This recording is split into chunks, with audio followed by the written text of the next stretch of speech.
শিউলি রান্নাঘরে আমি শিউলি আপনাদের সবাইকে জানাই স্বাগতম। আসসালামু আলাইকুম। আজকে আমি সাগরের নরম চিংড়ি দিয়ে বড়া করব আর সেই রেসিপিটি আপনাদের সাথে শেয়ার করব। আশা করছি রেসিপিটি আপনাদের সবারই ভালো লাগবে। ভালো লাগলে ভিডিওটি না টেনে পুরোটা দেখবেন। সাগরের নরম চিংড়িটা পরিষ্কার করে ধুয়ে এটাকে ব্লেন্ড করে নিয়েছি আর এর সাথে দিয়ে দিচ্ছি মুগ ডাল। এখানে আমি 1 কাপ মুগ ডাল ভিজিয়ে বেটে নিয়েছি। এখানে 2 মুঠ পোলাও চাল ভিজিয়ে নরম করে এটাকেও ব্লেন্ড করে নিয়েছি।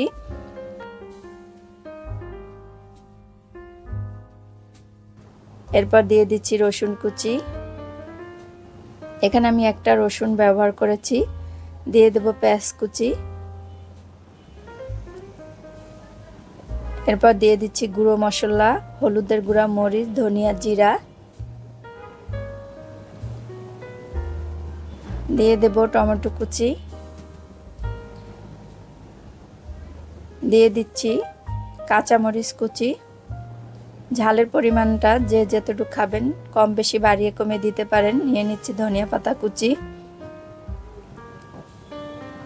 দিয়ে দেব পরিমাণ মতো বা স্বাদ মতো লবণ।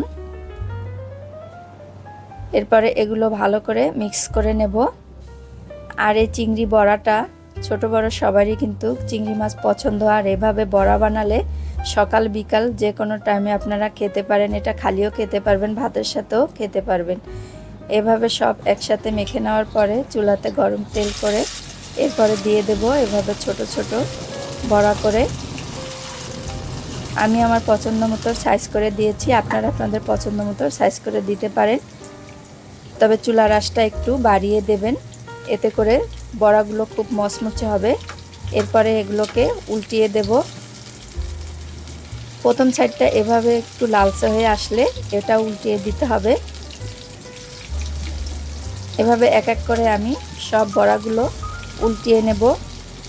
আর আপনাদের যদি এই চিংড়ি মাছের বড়ার ভিডিওটি বা রেসিপিটি ভালো লাগে তবে লাইক, কমেন্ট ও শেয়ার করবেন। কমেন্ট করে জানাবেন কে কে এরকম চিংড়ি বড়া খেতে পছন্দ করেন। আমার কিন্তু খুব পছন্দ, আমি প্রায় এটা করে খাই। তাই আপনাদের সাথে এভাবে শেয়ার করলাম। আপনারা কিভাবে তৈরি করেন আমাকে কমেন্ট করে জানাবেন।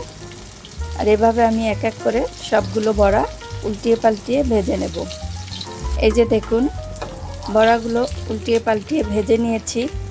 আর চুলার আঁচটা বাড়িয়ে থাকার কারণে তেলটা কিন্তু বেশিটা টেনে যাবে না। এরপর আমি বাকিগুলো এবার ভেজে নেব। এই যে আমি সবগুলো ভেজে নিয়েছি।